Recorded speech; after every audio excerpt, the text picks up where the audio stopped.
Hello, hi, welcome for joining us on our series of videos about the 5 ways to well-being.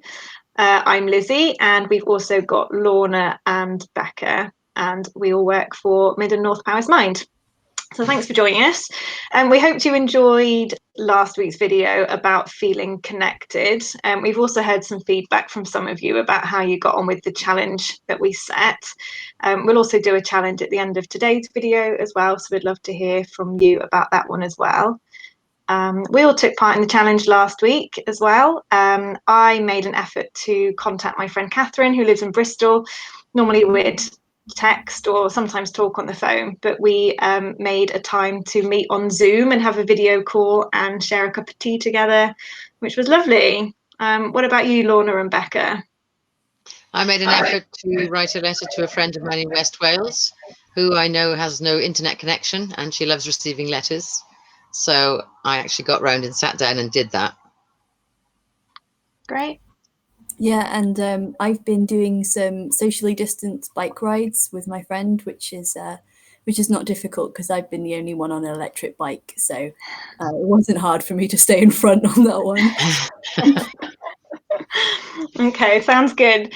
So this week we're going to talk to you about another one of the 5 ways to well-being, and this week we're going to talk about keep learning. So continuing to learn through our life can really improve our mental well-being in loads of different ways. It can improve our self-confidence, our self-esteem, help to lift our mood, help to give us a sense of purpose, and then also kind of linked to last week's topic, it can often help us feel connected to other people. Learning often involves goal setting as part of it as well, and that can be really, really good for our mental health as well. I think sometimes when we think of learning, we think back to maybe being in education, being at school, and that wasn't a great experience for everybody. So we kind of wanted to talk about learning in different ways. Learning doesn't need to be really time consuming or boring or costly. And it also doesn't need to be any kind of formal learning or learning that is tested. And something as small as just learning a new word is learning and is great for our mental well-being. So today we thought we'd share with you a few ideas about ways that we keep learning. And like I said earlier, we'd love to hear from you about some of the things that you found to be helpful as well. So one thing that I wanted to share with you is that my way of fitting in some really quick and easy learning is just when I'm having a morning coffee or sitting at the dining room table having my breakfast. I really like to have something on the go at the same time. So what I did the other day, I was kind of browsing my bookshelves and I just picked off an encyclopedia that I've had for years and years and years. And I just picked it off, and while I was having my cup of coffee, just randomly opened it on a page, randomly found something to read about, and shared it with my other half, or just remembered it. And now that's there. Now that kind of lives on the dining room table, and yeah, I just kind of flick through it, and I don't know. It sounds quite boring just to flick through an encyclopedia, but actually, I learned some really random facts. And yeah, that's not time consuming. I'm just doing it while I'm having a cup of tea, cup of coffee.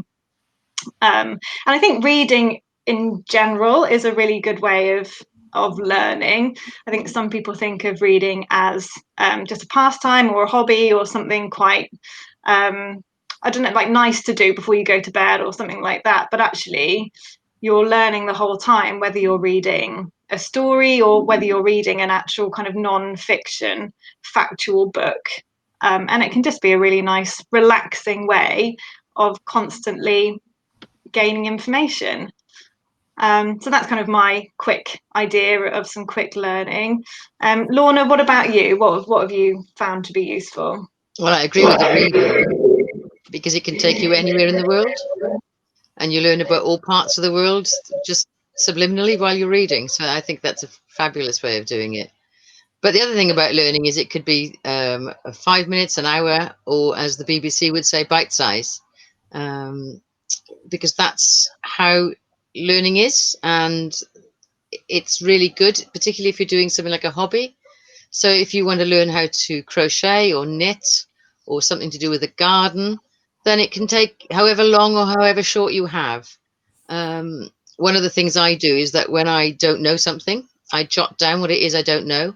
And then when I have time, I go back to it and I look it up, or I Google it, or I read about it. The other day I took some clematis cuttings and I have no idea. So I thought, oh, I'll Google that. So I Googled how to transplant my clematis cuttings, and now it's all fingers crossed, because one's quite rare, so it has to live.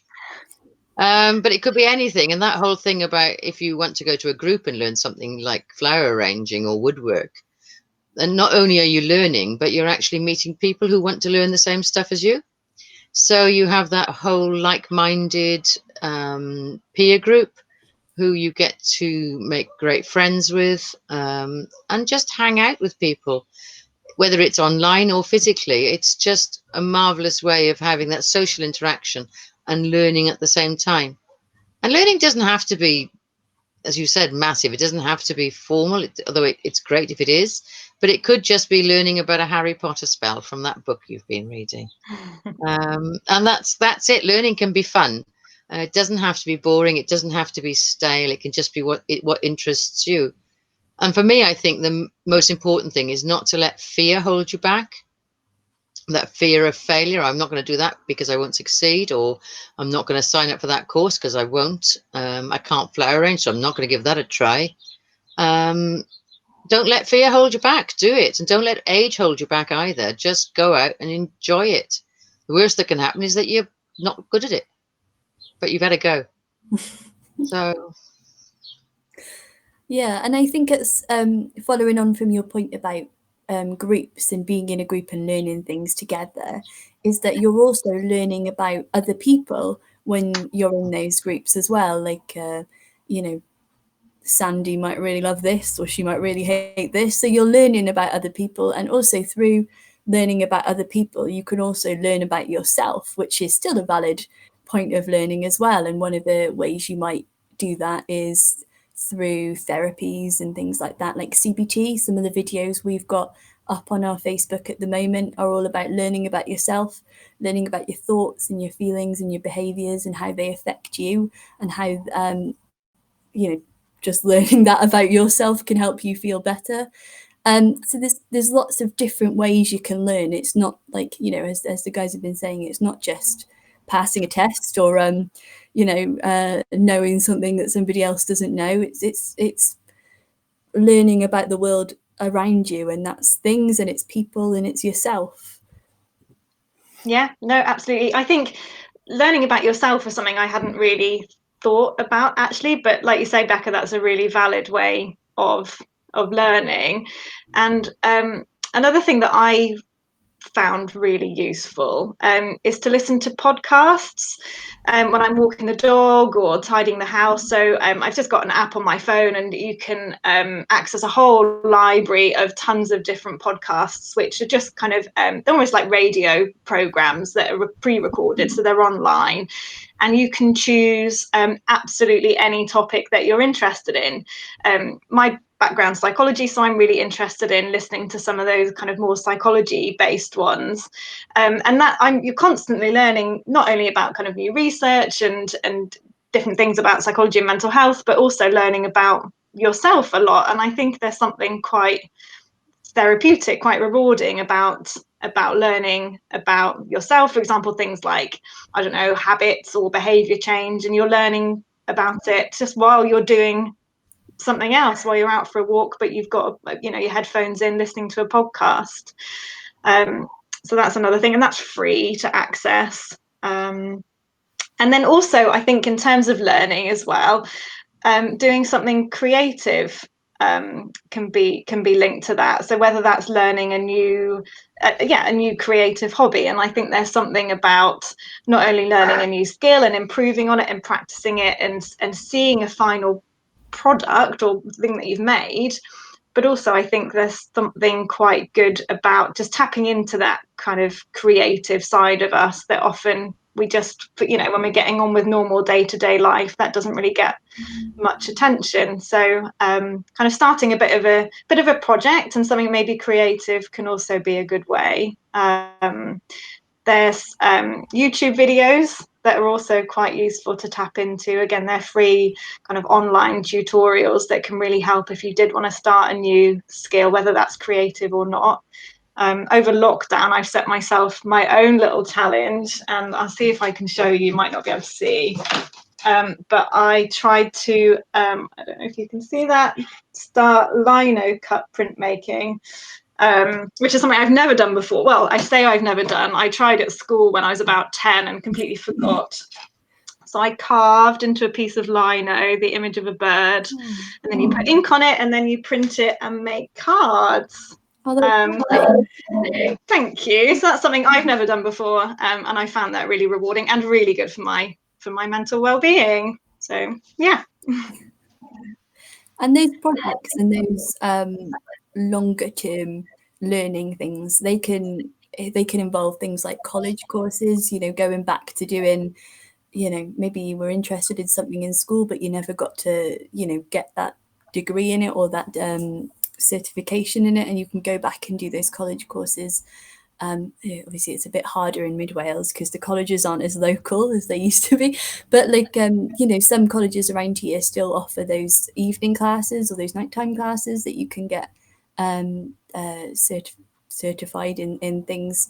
And moving on from that, you've got university and open university degrees. You know, we tend to think of those things as something that you do when you're 18 when you finish school, but that's an all age thing, you know, and any age you can start doing open university. I myself went back to do a university degree last year, so I've just moved into the second year of that degree now, and I've been really enjoying that. You know, it's challenging, it's a lot of commitment, but I really like that about it. You know, I'm learning a lot about that course and about myself and about managing my time and all that kind of stuff that they tell you is really important at school. So I've really been enjoying that, and I know Lorna, you as well have been with the OU as well, haven't you? Yes, I have, and actually it was a big commitment. It was a big step, and I found it quite daunting because I'm a few years older than you, and that whole going back and that formal learning was difficult for me. But actually, when I had the end of year, you've done it bit, that felt great. That was worth it. That commitment, that time, that energy, and I learned a lot of stuff which actually I use every day, which was brilliant. And it doesn't have to be that big. It could just be that you didn't pass your O level, or depending on your age, or your GCSE, and you might want to do that online. And there's things like the Skills Academy, which you can sign up for, which are really good online. They advertise on Facebook. But for those of you who maybe don't use a lot of tech, there are ways of learning how to use that too. And I've had to do fast learning of that since we've been working from home. And if I can do it, anybody can do it. And that's no word of a lie. So, and it's just rewarding. It could be that just that new recipe too. You know, you went to a pub or you went to a hotel and you liked what you had to eat. Well, then go home, look it up, and actually, it probably isn't that hard to make. Not that I want to do them out of business, but it's not just something that you enjoy doing or you're interested in. Just learn something new about it. Try a new herb, try a new spice. Anything keeps our brains active and keeps us feeling good about ourselves. Sudoku puzzle, crosswords, anything. Just keep learning, keep using your mind. So yeah, great. So like Lorna's said, she's given you tons of ideas there of quite small things we can do. So we'd like to challenge you and us three as well to, over the next week, do something that is going to keep us learning, and that can be as small as learning a new word, or like Lorna said, maybe trying a crossword puzzle, or learning a new recipe and using a new ingredient, listening to a podcast, starting a new art project, or maybe even, like Becca was talking about, kind of looking on our Facebook at one of our CBT videos if you wanted to learn something about yourself, or maybe even look into some kind of formal learning if that's something that you're ready to do. We'll also do the same, and we'll let you know how we get on, and we'd love to hear from you if you want to comment under the video about how you're going to challenge yourself to keep learning this week. Yes. Or just to say thank you. Just remember that you can contact us and comment under the video, like Lizzie said. And then next week we'll see you, and I believe we're doing Give next week. So yeah, so see you. Okay, Thank you see you next week. Bye. Bye-bye. Bye.